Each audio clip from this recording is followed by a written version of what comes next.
இது பண்ணியிருக்காங்க. இன்னைக்கு நாமக்கல்லை சார்ந்த நம்முடைய ஐடி விங் தம்பி, இளைஞரணி ஐடி விங் தம்பி ஒருத்தரை காலையில் அரெஸ்ட் பண்ணியிருக்காங்க 2 மணிக்கு. சமீபத்தில் பாஜகவுடைய முக்கிய பிரமுகரான சங்கி பிரின்ஸ் என்கின்ற பிரவீன்ராஜ் அவர்களை காவல்துறையினர் கைது பண்ணியிருக்காங்க.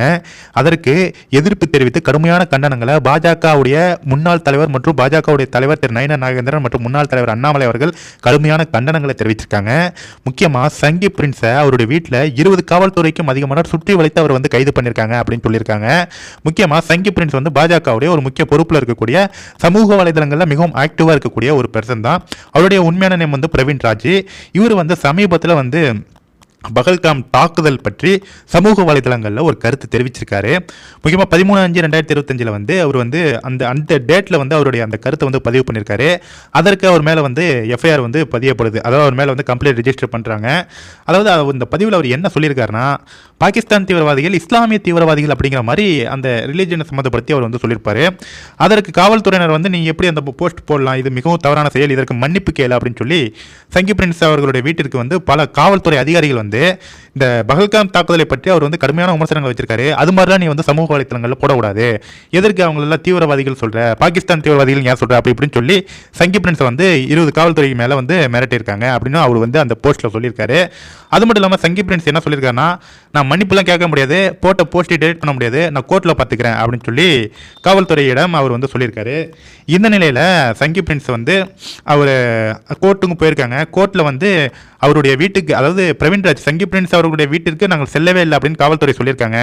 ஆனால் சிசிடிவி காட்சி நீதிபதிகளிடம் நம்ம சங்கி பிரின்ஸ் என்கிற பிரவீன்ராஜ் சப்மிட் பண்ணியிருக்காரு. இதை பார்த்த உடனே கடுப்பான நீதிபதிகள், சிசிடிவி முழுக்க பார்த்தாச்சு, அப்போ இதுக்கு பேர் என்ன அப்படின்னு அங்கே போலீஸ் நிற்கிற அந்த போட்டோவை காட்டி இதுக்கு பேர் என்ன, ஏன் கோர்ட்லேயே போய் சொல்கிறீங்க, துறை ரீதியான நடவடிக்கை எடுக்க போகிறோம் அப்படின்னு சொல்லி காவல்துறையை நீதிபதி கடுமையாக எச்சரிக்கை பண்ணியிருக்காரு. இதெல்லாம் நடந்துட்டு இருக்கிறப்ப அவர் கைது செய்யப்பட்டிருக்காரு. முக்கியமாக சமூக வலைதளங்களில் அவர் இஸ்லாமிய தீவிரவாதிகள் சொன்ன அந்த கருத்திற்கு மன்னிப்பு கேட்கணும் அப்படின்னு காவல்துறை சொல்லியிருக்கு. அதை கேட்க முடியாதுன்னு சொன்னதுக்காக அவர் சுற்றி வளைத்து கைது பண்ணியிருக்காங்க. ஃபைனலாக அவர் என்ன சொல்லியிருக்காரு அப்படின்னு பார்த்தீங்கன்னா, எனக்கு உயிரே போனாலும் சரி தேசத்திற்காக போகும், அதுவே எனக்கு ஒரு மிகவும் மகிழ்ச்சியாக நான் இருப்பேன், தவிர தீவிரவாதிகளை எதிர்த்து நான் பேசியதற்கு மன்னிப்பு கேட்கவே மாட்டேன் அப்படின்னு இறுதியாக அவருடைய பதிவு மன்னிப்பு தான் கேட்க முடியாது அப்படின்னு சொல்லி அவரோட பதிவை முடிச்சிருக்காரு. இந்த பதிவு தான் ஒரு கடைசியாக போட்ட பதிவு. அவருடைய பதிவை நான் டீட்டெயிலாகவே உங்களுக்கு காட்டுறேன். இப்போ அவர் கைது செய்யப்பட்டிருக்காங்க. இந்த நிலையில் அவர் ஜாமீன் கோரியிருக்காங்க. ஆனால் ஜாமீன் தரல அப்படின்னும் அவர் இப்போ அவருக்கு நீதிமன்றத்தில் பெயில் வாங்கிட்டாங்க. பிறகு அதே பதிவுக்காக காவல் நிலையத்தை மட்டும் மாற்றி தன் தேவைக்கேற்ப எஃப்ஐஆர் பதிவு செய்து பாஜகவுடைய இளைஞரணி சோசியல் மீடியா இன்சார்ஜ் சங்கி பிரின்ஸ் அவர்களை காவல்துறை மறுபடியும் கைது செய்திருக்காங்க.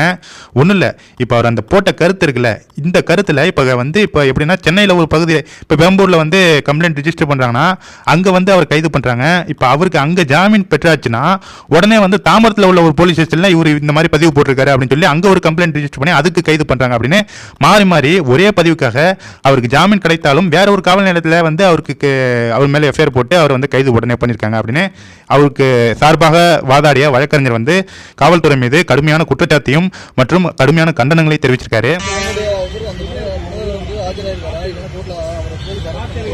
35 பிஎன்எஸ் படி பிஎன்எஸ்எஸ் படி அவங்க நோட்டீஸ் அனுப்பி ஒரு மாத காலகட்டத்தில் அந்த நோட்டீஸ் அனுப்பியிருந்தாங்கன்னா நாங்கள் ஆஜராகிறதுக்கு ரெடியாக தான் இருந்தோம். இருக்கும் பட்சத்தில் நேற்று காலைல 6 மணிக்கு அவர் அரெஸ்ட் பண்ணும்போது அவர் வீட்டில் தான் இருந்தார். இதுவே தலைமறைவாக இருக்காருன்ற பட்சத்தில் வீட்டில் இருக்க வேண்டிய அவசியம் இல்லைல்ல, வீட்டிலே தான் இருக்கார். இருக்கும் பட்சத்தில் காலைல 6 மணிக்கு அரெஸ்ட் பண்ணுறாங்க. நேற்று முதல் நிலையில் இருந்துச்சு, முதல் நிலையில் இருக்கிற வரைக்கும் நைட் வரைக்கும் ரிமாண்ட் பண்ணல, 6 மணிக்கு ரிமாண்ட் பண்ணலன்னு எங்களுக்கு செய்தி வந்தது. நைட்டாக 6 மணி வரைக்கும் எந்த அளவுக்கு இந்த திராவிட மாடல் அரசு இந்த சமூக வலைதளங்களில் கருத்தை கூட தாங்கிக் கொள்ள முடியாமல் இருக்கு. இதுல முக்கியமா திமுக அரசை எதிர்த்து அவருக்கு பதிவு போடல, தீவிரவாதிகளை எதிர்த்து பதிவு போட்டிருக்காரு, பாகிஸ்தான் தீவிரவாதிகளை எதிர்த்து பதிவு போட்டிருக்காரு. பாகிஸ்தான் தீவிரவாதிகளை பற்றி பேசினால் தமிழ்நாடு அரசுக்கு என்ன, நம்ம தமிழ்நாட்டு காவல்துறைக்கு என்ன பிரச்சனை வரப்போகுது, எதற்காக சங்கி பிரின்ஸ் அவர்களை சுற்றி வளைத்து கைது பண்றாங்கன்னு தெரியல. நம்ம எல்லாருமே சங்கி பிரின்ஸ் அவர்களுக்கு சங்கி பிரின்ஸ் என்கின்ற பிரவீன்ராஜ் அவர்களுக்கு உறுதுணையாகவும் ஆதரவாகவும் சப்போர்ட்டாகவும் நிற்க வேண்டும். கண்டிப்பாக இந்த வீடியோ எல்லாருக்குமே ஷேர் பண்ணுங்க ஃப்ரெண்ட்ஸ். தைரியமா பாஜகவினர் அவங்களுடைய கருத்துக்களை முன்வைங்க, உங்களுக்கு பின்னாடி கட்சி இருக்கும் அப்படின்னு பாஜக தலைவர் அண்ணாமலை அவர்களும் பாஜக முன்னாள் தலைவர் அண்ணாமலை அவர்களும் பாஜக தலைவர் நயினா நாகேந்திரன் அவர்களும் வாக்குறுதி கொடுத்திருக்காங்க. கண்டிப்பா இந்த வீடியோ எல்லாருக்குமே ஷேர் பண்ணுங்க ஃப்ரெண்ட்ஸ். தேங்க்யூ.